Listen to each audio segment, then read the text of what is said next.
like to welcome you all and thank you all for coming. So this discussion, it's the science of sport and how science contributes to making athletes faster and stronger.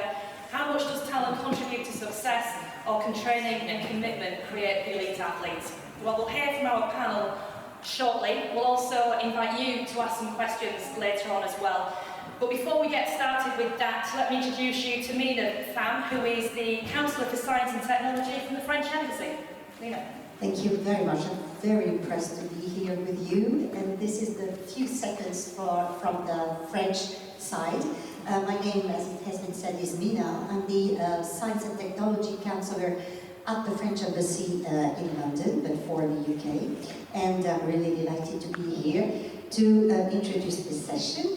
And I would like to thank the organizers from the York Festival of Ideas, with whom we used to work for several years now. And this year we will collaborate in this year events, which is titled Driving Innovation. And we have two events which are planned. We have in 2024 a lot of events, and these events are in the frame of an agenda coming in the next month, absolutely. The Olympic and Paralympic Games, which will be held in France this summer.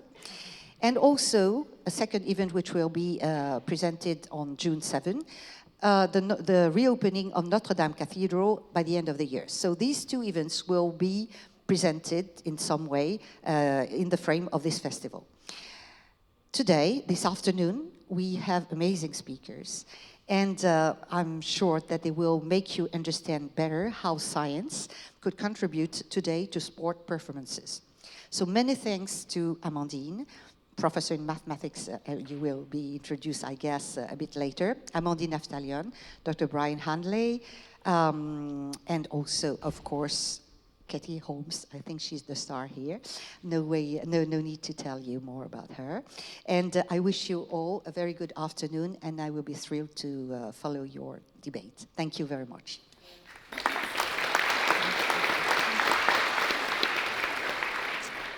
Okay, so time to hear from our panel. Let's start with our first speaker, who is Dr. Brian Hanley. He's a reader in sport and exercise biomechanics at Leeds Beckett University, research principally on the biomechanics of track and field athletes and the pacing profiles adopted by distance runners. Brian. I presume I stand up. Okay, hello everybody. Thank you for coming along to York today. As Sharon has mentioned, I work in sport and exercise biomechanics. And in biomechanics, we have two aims when it comes to sport. First of all, we want to improve performance. And secondly, we want to reduce injury. Typically, the way we would help coaches to do this is we would perform some sorts of measurements with our equipment. And that would be done in some sort of athlete environment, maybe in training, maybe in competition, or maybe in the laboratory. And often it's with regard to technology, so we work in that area as well. And actually, the most common question I get nowadays from runners, including from Kelly in the green room, was, do the super shoes work? And the answer is yes, absolutely they do work. Will a specific pair work for a specific person?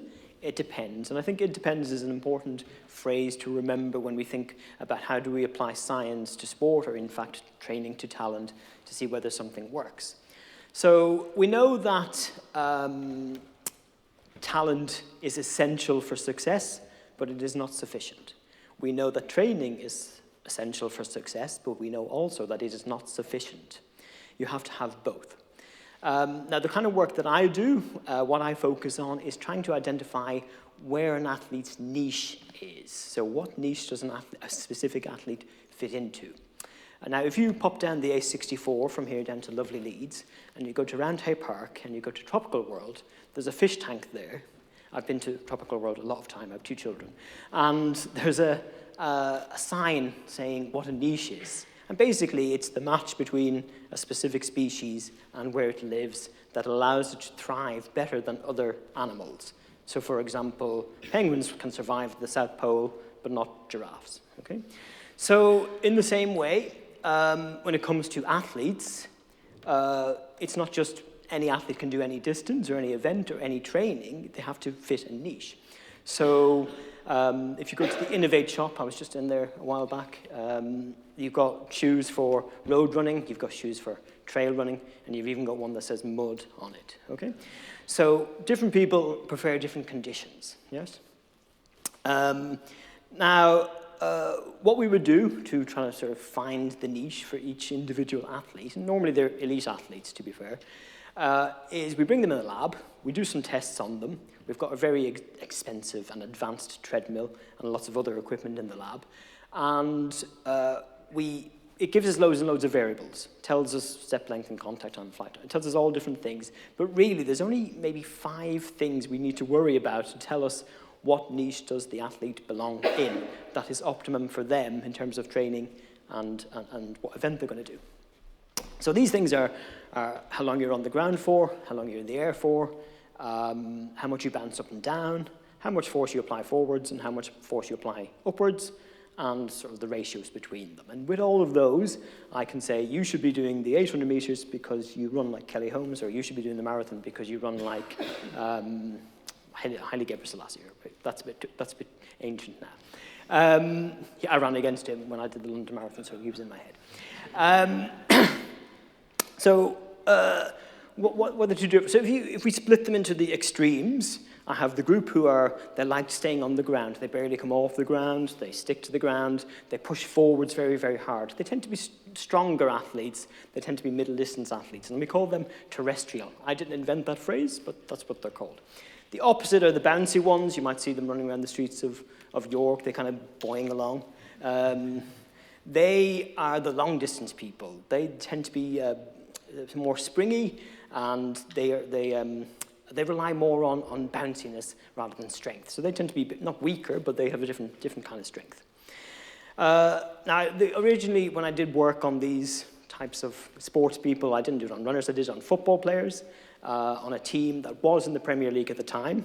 No names, but they play at Elland Road. And what we found was that the wingers and the fullbacks, they were very, very aerial.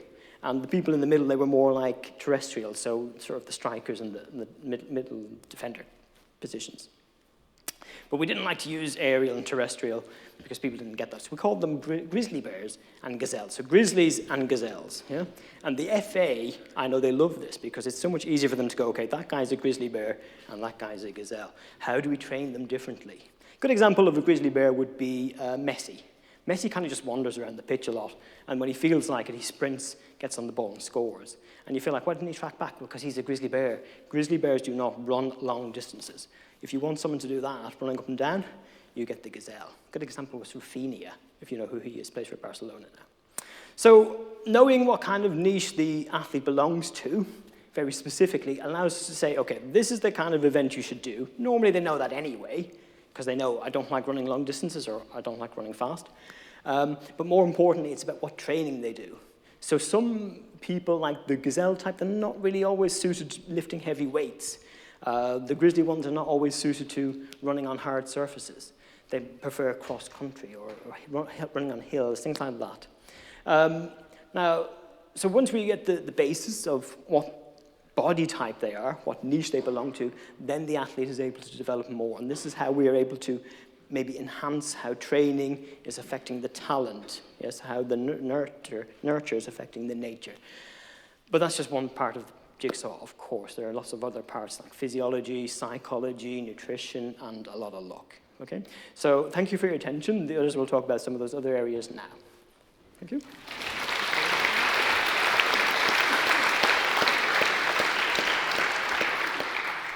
Thanks, Brian. So our next speaker is Dr. Adam, Professor, I probably just upgraded you there, sorry. Professor Adam Nicholls. Would you like to be a doctor? I was a doctor now you're Professor. Yeah, my mistake, that's fine. So Professor Adam Nicholls, he's a Professor of Psychology within the School of Sport, Exercise and Rehabilitation Sciences at the University of Hull. And I understand as well, also a Brazilian Jiu-Jitsu expert as well, but we'll maybe move on to that later. Okay. Adam Nicholls. Yeah, so as a registered sport and exercise psychologist, my role is to support athletes, but also support coaches to enhance well-being and performance. I guess, you know, most athletes come to you, or coaches come to you, wanting you to maximize the performance of their athlete or their team. but actually it's about enhancing the well-being of the athlete, because if we can enhance well-being and maximize well-being, athletes can perform better. And we do this, or I do this, working with two specific ways, working directly with athletes and a lot more recently working with coaches and performance directors, particularly within professional sports. And when working with athletes, I try and teach them theory or evidence-based strategies that can enhance their both well-being and performance, such as developing their mental toughness, their ability to be able to cope with stress, their ability to be able to resist choking. So there are a number of different theory-guided strategies that we can do. And then when working with coaches, it's more about enhancing the way they work with the athlete. So all of us have three basic psychological needs: the need to feel cared for, the need to feel competent at what we do, and the need to have a sense of control over what we do. Now, as a psychologist, if I can work with the coaches to enhance athletes' perceptions of those basic psychological needs, it has massive implications for their well-being, for their performance, for their motivation. But there are other things we can do when working with coaches as well, enhancing the environment. So working with the coach to create an environment that's conducive to both well-being and performance. And then finally, working on things such as feedback and relationships. And I'll just finish off by just a little quote that I heard the other day, which I thought was quite relevant today. When talent meets talent, talent is not enough. It relies on other things, so determination, personality, consistency. And I thought that was just a nice way to end kind of my introduction. Thank you. Okay.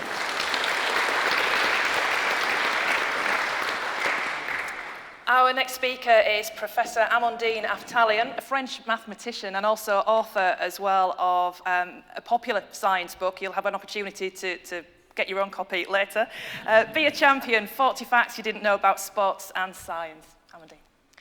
So thank you very much. I think I should thank the French Embassy for the invitation here and of course the York Festival. So I guess we'll have an opportunity to discuss a little bit about the difference between French training and English training, between French mental and English mental. The first time I came to England as a doctor, the professor invited me in Oxford, told me, you know, we had the French World War, we had the 100-year war, we had Napoleon, the English were first, and we go on being first. So I've not come here to deal with this, but I guess we can say a few words about this. What I would like to explain you is how science today can help sports performance. So what I'm doing as a mathematician is writing all this, including mental, into equations. So the issue is you want to run a distance like 100 meter, 400, 800, 1500, 10,000, is how should you spend your energy, your effort in the best way to do the best time possible? So this is a very general question, and today we're able to answer it through equations and thanks to very precise data. So in just a few minutes, I would like to give you a hint of how it works. Actually, there are three laws of physics behind all this. The first one, in English person, is Newton. Newton's second law of motion will tell you everything about mechanics. So it will tell you essentially that the variation of velocity is equal to forces. This is, a lot of people ask me, but what about Einstein if you put other equations? No. You just keep to Newton equations and the second law of motion, and you have everything about motion for sports. But then, of course, when you deal with an athlete, it's not a robot, it's a human being. So what's the difference? The difference first is that you have a heart, and the heart is changing in terms of the volume of oxygen that you're putting in your body. So there's another equation about energy coming from oxygen and energy coming from all other sources that we call anaerobic energy, which gives us a second equation in our problem and describes the way the heart works rather properly. And then the third equation that usually people don't trust about is motivation, is motor control, is your mental. Today, we're able to put this into the equation as well. So I'll give you a very short example. Is you're all sitting, and if I ask you to stand up and sit down and stand up and sit down and stand up and sit down very quickly, it's going to be very tiring. You realize it very quickly. Why? The main reason is that your brain is communicating to your muscles, and this is an effort. You're not realizing it from the beginning, but it is an effort. And if you ask an athlete, a good athlete, to go and run a lap that is 400 meters alone, or to do it behind someone who's giving the good pace, then he will do it 1 second quicker if he has someone. So it's not because of the wind, it's not like biking. It's just because if you run and you don't have to think about what you're doing, then you save energy, you save effort. So this third equation that we put is something that has been written by French doctors in France working with patients needing dopamine, and they managed to put it into equation. So it's really an equation related your effort, your motor control in scientific terms, that is how your brain is relating to your muscle to give instructions. And this is tiring when you give too many instructions and you vary your pace too much. And this is related to motivation, because motivation will lead you in two things. Is if you're motivated, you're able to make a stronger effort and you're able to react more quickly, depending on the type of motivation, depending on the type of action you're going to do. So these two things, we can put them in the equations, and in the end, so this is what we call modeling. And we reach a system that will tell you, okay, my athlete has all these parameters, and now I'm going to simulate his race, that is to determine the best way to run to reach the best time. But for this, we're not going to cut the athlete into pieces to measure everything. There's absolutely nothing that we can really measure. That is, if I ask you, what is your anaerobic energy? Nobody is able to answer this question. The VO2, if you put a mask, so you can compute it. So the way we do it is we have very precise data, 10 per second, that is every 100 milliseconds, and we get positioned through GPS. And with this, we're able to compute all the physiological parameters and then decide exactly what is the best way to run a race. So there are many things we can understand, like we could, for instance, for a 200 meter, we have exactly computed what is the best lane to be into. So as you realize, the best lane is 3-4-5, then, 4-5-6, then 7-8 is a little bit like 2 and 3, and 1 is very bad. And for this, we take into account both the centrifugal force being bad when you're in an inner lane, and the fact that there is a psychological term when you see other people in front of you. So this is an example, and because when there's a drawn in the Olympics, the best lane are actually for the best athletes, because the one who finished in the fourth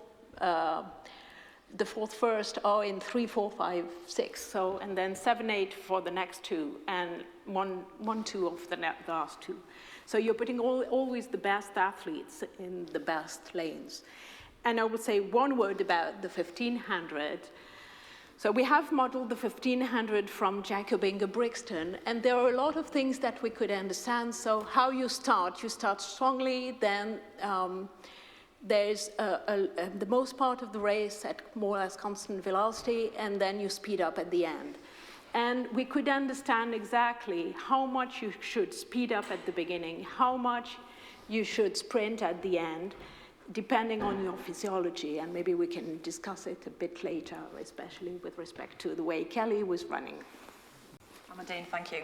When it comes to that drive, when you've got an injury, how much is already within the athlete, and at what point can science start to make a difference? But I'm guessing if for instance, either of you, Adam or Brian, just saw me just plodding down the street, neither a gazelle nor a bear or just a hippo, just, you know, shuffling around the streets of York, at what point would sports science make a difference?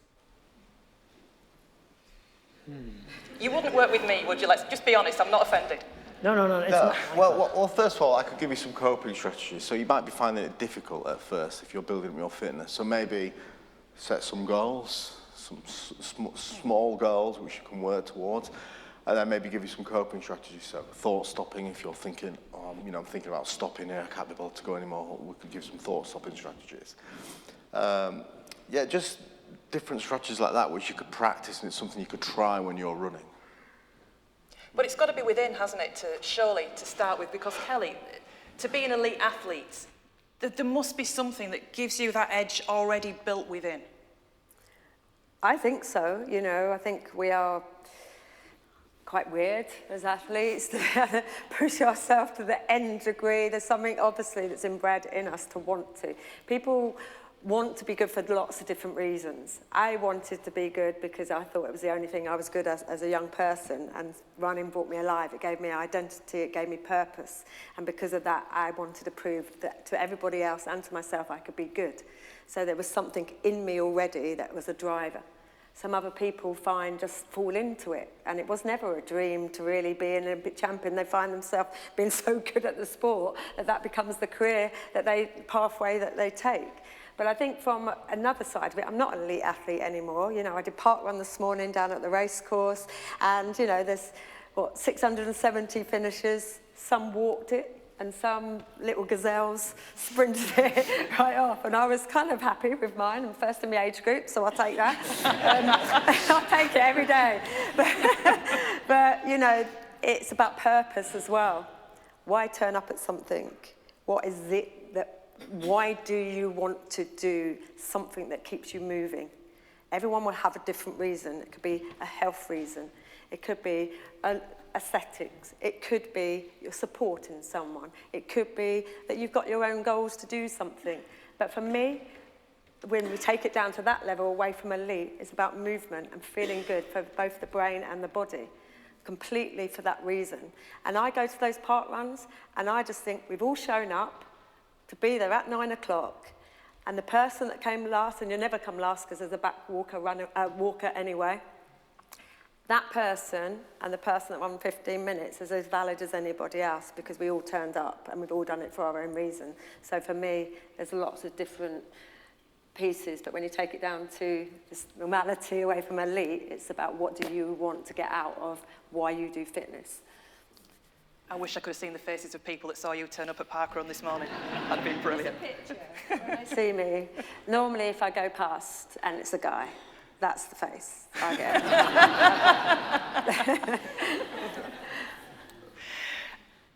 We spoke as well a little bit, I think, Brian, you were saying about equipment these days as well. How much is that giving people edges? So, well, it's in every sport. So a lot of biomechanists do quite well for themselves at bike fitting. So people who cycle seem to have a lot of money. So they spend a lot on it to get in the right position. 2 days ago, Hannah Cockcroft, 16-time world champion, was in. Met her. We were talking about how we can improve her. I don't know how you can improve the 16-time world champion, but I mean, she wanted to know more. And, you know, I mentioned the footwear.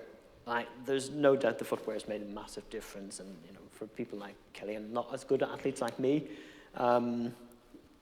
you look what we were doing 20 years ago, and it's like, it doesn't even look good anymore. But at the time, it was really good. I suppose it must feel like the guys who used to do the bamboo sort of pole vault. And look at you know, they couldn't do what they do now. But you know, it has changed things totally. It's almost like if you don't have it, you're not going to do as well. Now, that doesn't mean everybody has to get it, because it might not matter that much. There's much better ways of improving your time. So if you want to go faster than, say, 30 minutes for your park run, you know, just train more. You ask, what would you do? Well, train more. That's the number one thing. People ask me, biomechanics, what will I do? Well, just actually train more, because you'll get fitter anyway. It's only really when you get to the top end that you got to really worry, unless you're getting injured. So we do get people coming in who are recreational runners. They just do park run. They just want to know. They just want to run. without pain. Because we talk about, it's not just injury, it's pain, because they don't always go together. Sometimes you feel more pain than what you would expect, and sometimes you feel less. So the shoes make a massive difference. I don't know, the genie's kind of out of the bottle on that one. I don't know what's going to happen, but it's not the only technology, but it made the biggest difference, a 4% difference. Yeah. We were talking about that earlier, weren't we? Because I was asking you. So for those that don't know, I mean, I don't know how I feel about it, to be honest, because all these records are getting broken left, right and centre. But they've basically got shoes now with a carbon plate. And so that is giving, 4 to 5% better times for everyone right across the board, and maybe more in some events, right, we know. So with that, in my mind, they should have said, right, from the time that these were introduced, these are the new times that everyone's running, because you're seeing world records, British records, national records being broken like literally every single time, and they are becoming ridiculously fast. But no one's actually saying it. You know, the athletes aren't, the sports aren't saying that actually they've got these one super shoes that are performing. That's fine if everyone's doing exactly the same at the time, and at least it's not something that's going to kill them, like a drug. If everybody is able to have exactly the same shoes and perform the same, I think that's fine. Where it becomes an issue is if a country don't have the financial gains, like in cycling, when they bought the lightest carbon bikes, and some countries are still in steel bikes, you know what I mean? So the difference there, but I wish in sport, from my perspective, that my spikes were like that, like a piece of paper. The spikes now are about that high, you know, because they've got this, this thing. That's all fine, but I just wish they would say, as from this date when those shoes were introduced, this is the new way of running and the new times out there. Because, you know, from an athlete like me, who worked damn hard to get those times, and then they get like obliterated, I don't mind, but say it. I mean, so that's my view on those shoes. I want some now, though. I'll have some. If I can take a couple of minutes off my PB, I'm all on it. So be warned, park run, that's all we've got to say, I think, about that. We'll take your question shortly, but Amandine, the research that you've done, you've actually applied some of your theories to Kelly's races. No, I haven't applied it because, as I said, we need very precise time splits. Like every 10 times per second we need position, which is now through GPS. At that time, there was only the clock to measure times. But I've watched the race, so I don't know if you know this gold medal by Kelly. She starts last, I think. Yeah. Maybe you can tell about your race. No, go on. You say what you saw, and I'll tell you how it worked. The first 2 laps, she's among the last of the race, and it's only at the very end, the last lap, she starts being in the first group, and the last 200 meters, you have the impression that she's speeding up, and she finishes first.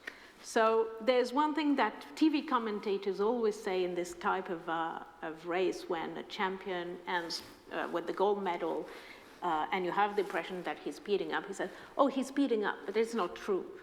When you make the computations, you understand that there's one who is slowing less than the others. And what Kelly was probably able to do was, because she started not so quickly, that was probably due to a VO2 that has a quicker kinetics, and this is something that we can simulate today very easily, and understand that she's able to start more slowly because her VO2 is going to start more quickly than the others, and then she saves energy for the end of the race.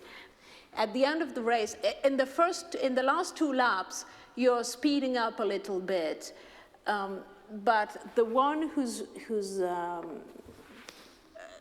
was leading at that time has a more constant velocity, and it's really the relative velocity between the athletes which makes the difference, and exactly how you spend your energy between anaerobic energy and VO2.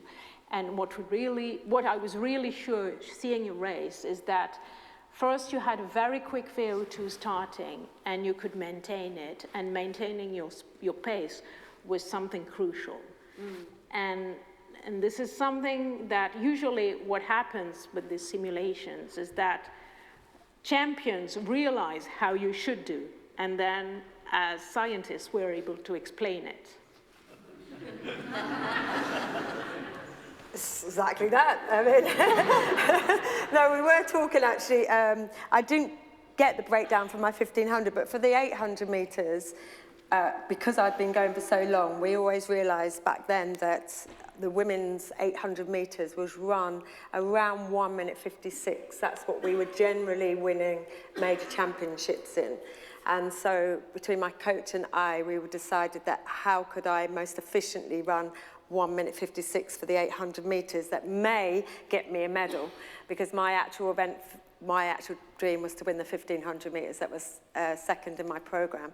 So what we worked out, and we did it all through training, was could I run consistently for every 200 meter splits, so 4 200 meter splits, around 29 seconds, so 28 point something or 29 something. And if I could run that evenly, I'd get 156, but the most efficient. And it actually worked out really well because the front runners were running in 25 to 26 seconds. And I ran 28 to 29. So can you imagine, if you go on YouTube and you Google the 800 meters women's from Athens, 2004, I am dead last. Like, there's a big gap between me and the 7th place runner. But I kept with that pace. So where they were doing 25, 26, I'm doing 28, 29. I mean, at that speed, it's a big gap, right? By the time they got round to 400, I've closed the gap. I'm on 7th. They've now run a 31 second for their second 200. I've stayed at 28, 29. And actually, if you look at my splits, they were all within tenths of a second for each of those 4 splits. So you're right. I wasn't speeding up. I was just maintaining the pace, and they were slowing down. So for me, it's the one that slows down the least, unless it's a very, very slow run race, and it's all down to the last 200 or 300 meters. That's the only time I think you ever find that you're speeding up at the end, and that's just from experience. So you're right. Marvellous. I've got so many other things I could ask you, but it's really right to throw it open to you this afternoon. If you've got any questions, we'd ask you really try and keep them quite brief, just because we guess there could be quite a few questions that you'd like to ask our panel. So it's over to you. Has anybody got any questions they'd like to ask? Gentlemen here, please, at the front. This is literally a follow-up of what we've just been saying. Psychologically, how did it feel when you saw everyone going well? I know you'd done the training, you knew that's what you had to do, but how did it feel? Oh, you panic. You do. You absolutely panic, because suddenly you can conform your race to the others. You know, I mean, that again, in a psychological point of view, you know, you forget that you've done this training all the time in other tracks, and you suddenly get to the enormity of your race, you know, and you can literally be dictated by the environment, by other races, the way they do, and you can lose it, because I could have absolutely gone, oh my God, you know, it's not working. But I was able to control those emotions just based on the fact that I'd done repetition, repetition, repetition, and I had to trust the process.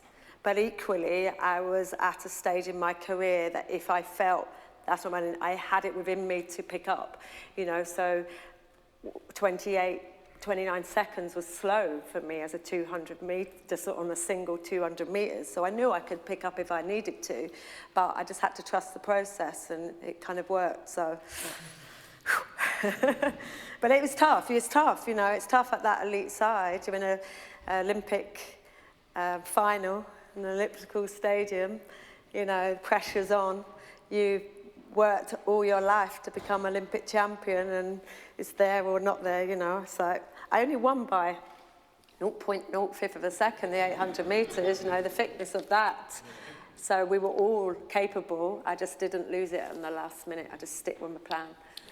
I was just going to say, what sort of strategy were you engaging in self-talk then? Were you thinking, stick to my plan, I can do this? Or? Yeah, I did, yeah. That's so I had to almost ignore everyone else, and I kept looking at the clock, because you say about the, how many tenths of a...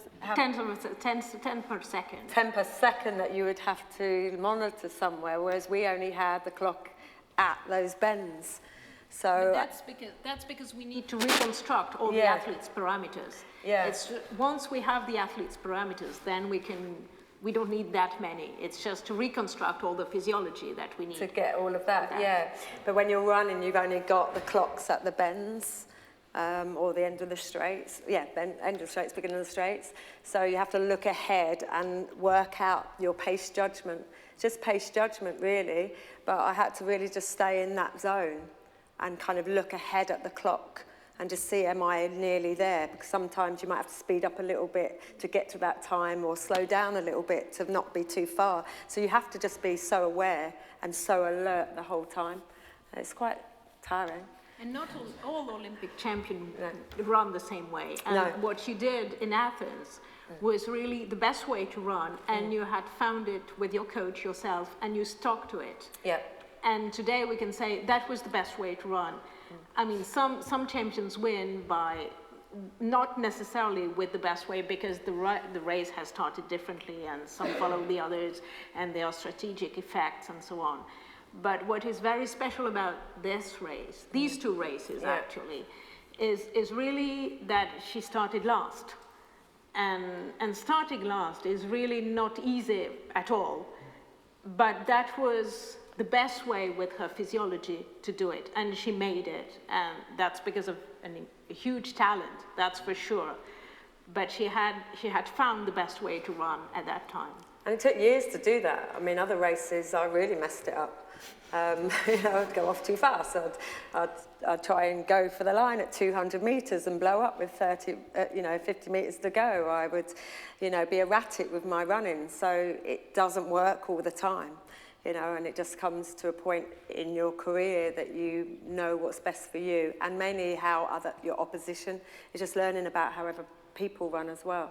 Like I say, if you adopt the position of having a front runner, in my races, my era, had a front runner that would always go out around 25, 26. So you kind of base yourself on the type of race. But we were saying as well that one of the championships where I won a silver medal, way early days, it was the slowest run, middle distance, elite race. And it was running 4 minutes 17 for 1,500 meters, and we were jogging.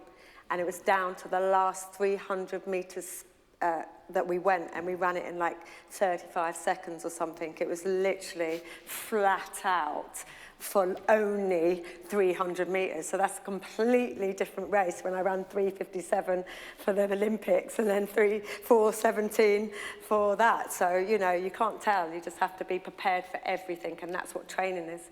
Training, you train all differently for all different scenarios to get the best system. But to have self-confidence. And to have all that is essential. Next question, please. Yes, gentleman there.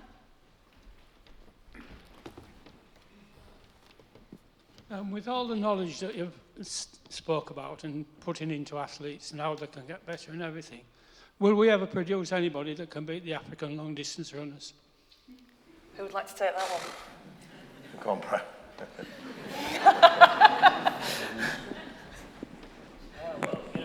Gazelles belong in the savannah, so I think I'm going to struggle. What you have to understand as well is that in Kenya, if you go to like Eton, or I don't know if you've been to Eton, those kind of places, there are thousands upon thousands upon thousands of people, of young, often very poor Kenyans, trying to make a living through running.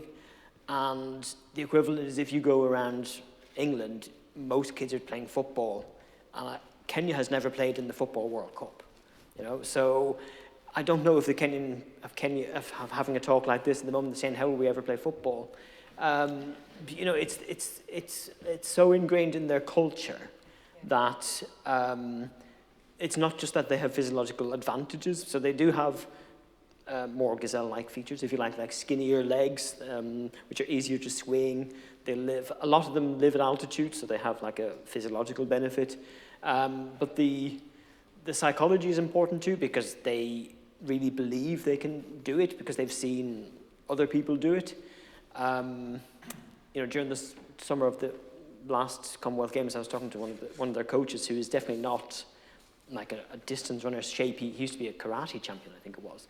But he coaches the runners, and his philosophy is all around we share things and we work together, and it's very much a team effort. But it is possible to beat the Kenyans. You've got to remember the third fastest man ever over 800 metres is still Seb Coe, who used to train up hills in Yorkshire.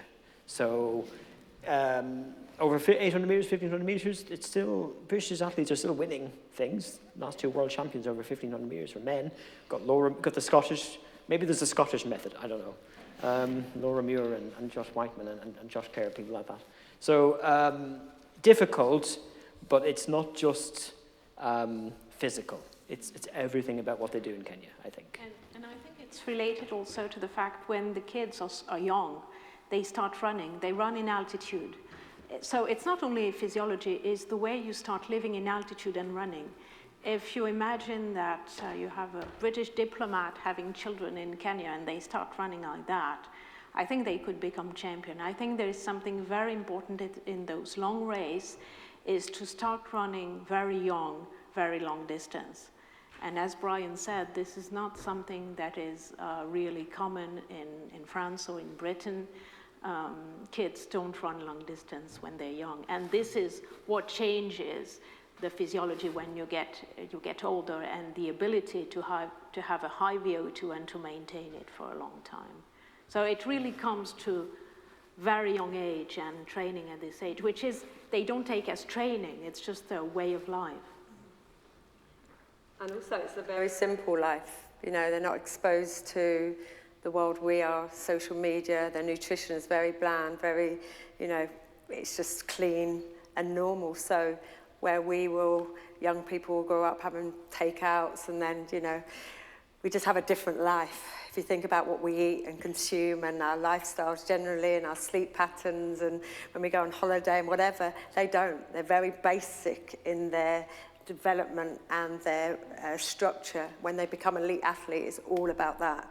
Whereas we are sort of dictated by society a bit and we don't maybe, you know, concentrate as much as we should when we should on things that matter. They will just be so driven and focused, like you say. There's so many out there that's their life. If they can become a great runner, they bring everything back to their family as well. So it's more than just, you know, a dream or success. It's their life.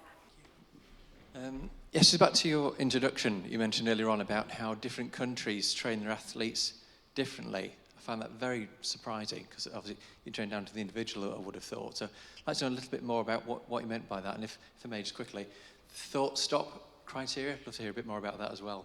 It's like I did Pat run this morning, I thought I'm just going to finish now, but anyway, I'll just carry on. So any helps would be great.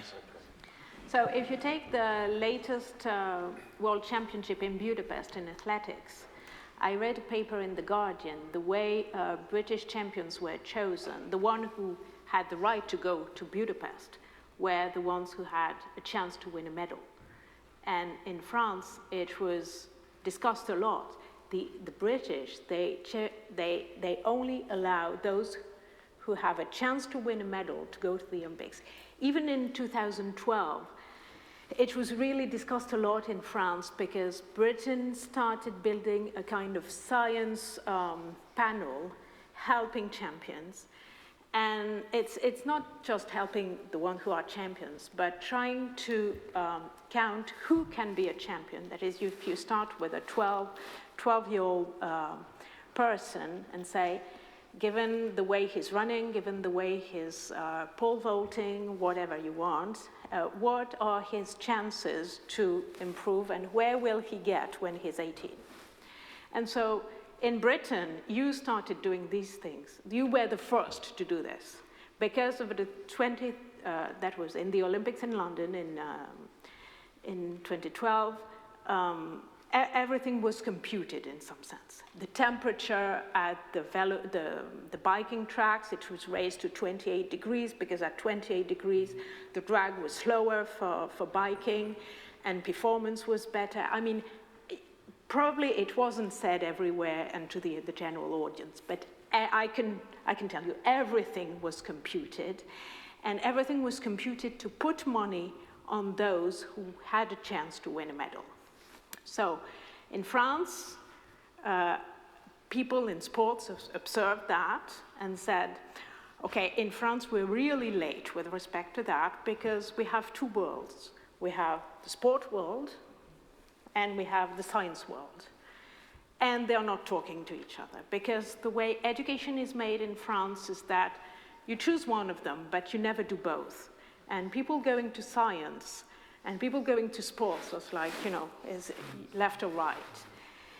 And so after the London Olympics in France, I was asked, people in the sports panels asked me, okay, are you able to tell us, if you take the performance of someone who's 12, to tell us where he will be when he's 18? I say, no, I'm not able to do that. Then they say, okay, the British, they know how to do that, so how can they do that?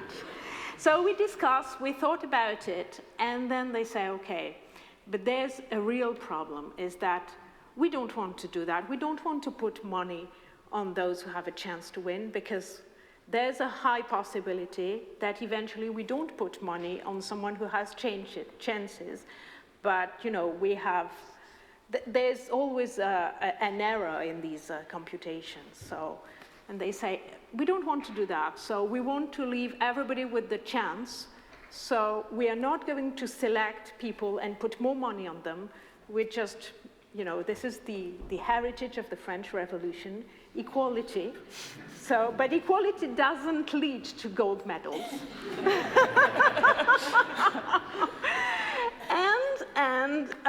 So for the World Championship in Budapest, we had a lot of French athletes competing, but none of them had the motto of, you're going there to win a medal. What is good is you're participating, and this is a very different strategy. And even in education, we have a motto which is much more, we don't want people to do burnout. We don't want to have very good students and then others who try to be very good and then they don't manage to do it and then they get desperate about it.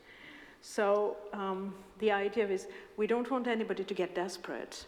So we try to manage to get everybody to be more or less happy, but we don't go to gold medal. This year? I mean, this year, come on. In Paris. In athletics? Come on, no. I don't think in athletics. Other sports? No, are they doing swimming. Really well? Swimming. They're going to take over the swimming. His coaching in the US. Oh, okay. Watch out for the French swimmers. No, the French swimmers are good. No, it's in athletics. The people I was discussing with were athletics people, only athletics people. I'm not talking about other sports because I don't know them. But all this idea was first is copy the British, and they say no, we don't want to do that and put money on only the best. This is. Sounds like everyone gets like a certificate like at school. Go have champion, surely. There was a second part to the gentleman's question to you, Adam. Yeah, so thought stopping. So if you're going into any stressful environment, it might be an interview, it could be park run, it could be anything that you're having some negative thoughts. So one thing I do when working with young kids is about imagine a stop sign, you visualize that in your mind, stop. And then replace it with a positive thought. I can do this, or I've worked hard for this, or I deserve to be here. So that's a very simple strategy that we can all use in a demanding encounter. In relay, we had the only medal France got in Budapest was in relay, and one of the guys, of the four guys, he is helping moving furniture as a way to earn his life. Oh, wow. So it's tough life in France. They're really not helping athletic people. Yes, please. I'm really interested in the winning attitude that Kelly talked a lot about at the start. I was interested in the other panel's view on, is it something that can be taught and grown, or is it something that you just have to be born with? Born with what? The winning attitude that Kelly talked about at the start. Yeah, wow. Sort of nature or... Nature. Yeah. So genetics does play a part. There's evidence it's about between 20 to 80%, and a part of that is personality, of which some of that is inherited. And we know that elite athletes score very high on conscientiousness and optimism. So, and that is there's a genetic element to that. So there is, from a psychological perspective, there is this genetic, this predisposed part. And then the conscientiousness is the thing that will make you train hard when it's, wet and windy and get you out there, and also the belief when you've got the injuries as well. Like you mentioned about the belief that you could get back for the Sydney Olympics, and that is like an optimistic personality. I think I do want to say something about it, because I know people. I'll give you an example. I know someone who became a world champion in athletics, and he maintained it was all through hard work. I had no talent, it was all through hard work. Well, I'm from Ireland like he is, so I can read all the old stuff from Ireland, and I know he was a good athlete when he was really young. But it became part of his origin story. I was the down and out, and I made it by hard work. But I think you do have to work really, really hard, like Kelly said. We know that you must work really hard, but anybody who does well will have a talent. But I also don't like the word talent, because the problem with the word talent is people think of, that person's talented. Why? Because they can play the violin, or they can juggle, or they can do some sort of dribbling in football. But talent is more about, I think, your body type. That's why I came back to this body type thing, because he was a little skinny guy in an endurance event. So it wasn't just hard work. He had the right body type. If he had tried to do the shot put or the high jump, he never, ever would have won, no matter how hard he trained. So sometimes people have to be a bit realistic and go, yeah, I want to achieve, but yeah, think about what it is you want to achieve, and is it realistic for you? Because I could train for years, I could train every day, 3 times a day, I could do everything, injury, biomechanics. I'm still never going to do 2 meters in the high jump. Right? In Irish, I'm not talking about I can do this. In Irish, we have an expression that explains, that translates as, that thing you can't do, you can't do. we don't have British and French policy. We just like, who wants to go? Okay, did you make? Yeah, you can go. We send everybody. If they qualify, they're good enough for us, because we have very different populations. So I just wanted to put that in there. I'm not saying people don't work hard. They work really, really hard. But if you're not working hard at the thing that you're suited to, you're kind of wasting your time. You're good. But that doesn't mean you won't enjoy it. There's lots of people doing the London Marathon. They shouldn't be doing the London Marathon, but they might enjoy it, or it's for charity. So yeah, but I don't know if that relates to your question or more what Adam said, but I think they're linked. Yeah. I'm conscious of time. Let's see if we can get another couple of questions in, please. We'll go a bit further back. Gentleman at the far end, if that's all right. I've done it again to you. I'm really sorry. Just continuing the last question, does a difficult childhood help? Almost having to overcome adversity, sort of giving you that bit more steel. Is that the kind of thing that you... Having few choices in life, how to get out of difficult situations? Personally, I think there's a lot of people that are successful in all walks of life because they've gone through something and they've determined to make their life better. That's my honest opinion. A lot of athletes that I meet have had difficult upbringings, had a PE teacher or a coach or a parent that got them into a sport or other industry, and it was a chance to change. So people take up that chance, that opportunity, and they want to be the best version of themselves within it. I meet so many people. And as I said, I did not think I wasn't academic at school. It was my PE teacher that got me into running because she realised I had a natural ability. You say about talent, but sometimes you have a natural ability to do something, and then that becomes, where you move forward to. And for me, I personally, with my background, it's like, well, if athletics is a thing that can give me a purpose, I'm going to give it everything I can. But I do know a huge amount of sports people that have had a struggled childhood or upbringing that find the one thing that makes them feel good, and they will go for it and never let go of it, whether that's in sport or anything. On the other hand, there are also the kids whose parents are coaches who push them. I mean, you have it, you could say if it's privilege, you might do it in some sports, you get the opportunity, like they've always said, the sitting down sports are the privileged sports, the rowing, the cycling, whatever. It's money because you've got to have money to get there, you've got to have equipment. So there is both ends of it.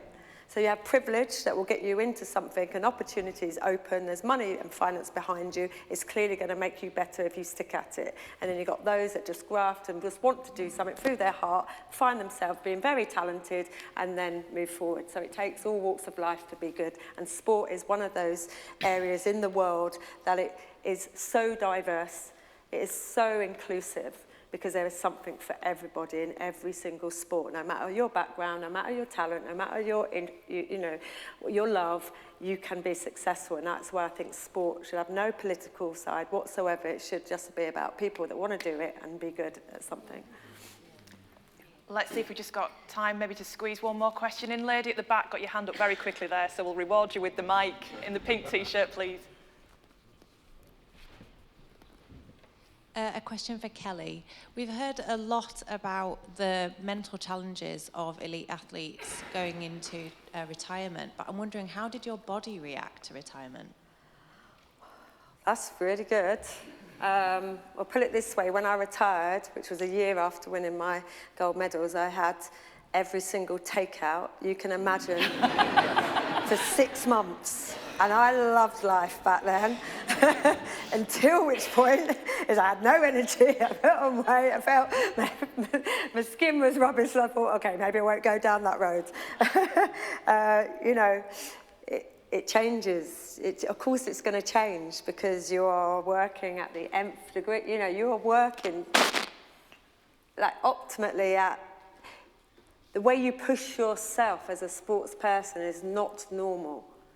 You know, I mean, the things I was able to do that, you know, when you talk about VO2 max or people use heart rates or whatever, there's certain things that even scientists says, we don't know how you can push your body to that, because the actual numbers and stats don't do it. So sometimes there's a head game that pushes you, but your body is conducive to that time. So I could actually say that in Athens, I was the lightest I'd ever been, but the strongest I'd ever been. I don't know what that means, but I was optimally the best performance that I could ever give. And then when I retired, things just go. I mean, let's face it, you know, things just go. And I still get injured.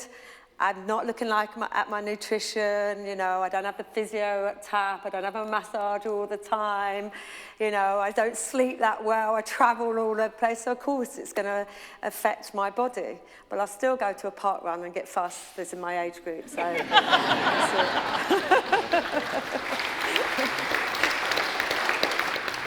And I think that's probably...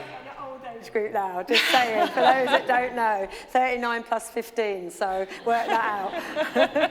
And that probably is an appropriate point to finish on. The math starts to go a bit too quickly. Thank you all for taking part in this discussion. Hopefully you, the audience, have enjoyed it. Thank you too for your questions. Apologies for not getting through as many as what would have been ideal, but clearly this building will be needed for something else next week, so we need to get out at some point. I'm sure a lot of you here will be keen to get hold of Amandine and Kelly's books, and at which point, if I could just bring in Joan Concannon from the festival, she'll explain how it's going to work this afternoon. Joan. I'm going to do 3 things, the first of which is, Sharon, you're doomed. This is your first chairing session at a Festival of Ideas. Now we know you're brilliant. Yeah. You can expect lots more invitations, so thank you so much.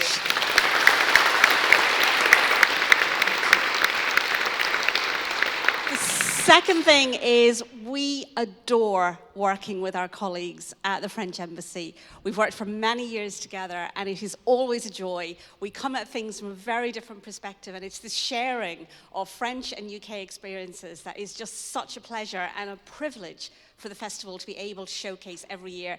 So, Amba and Florence, thank you so much for all of your support.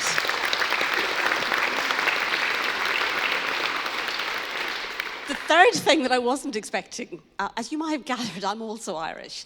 I haven't heard that expression in years.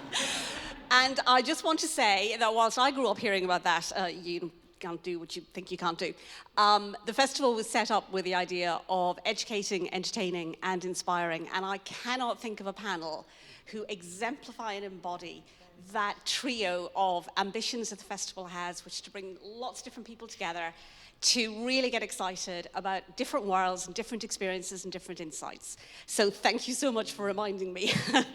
So my final thing, which is actually the thing I'm here to say, is this is a bit complicated. You will have noticed we have a rather small foyer, and we have lots of books to sell.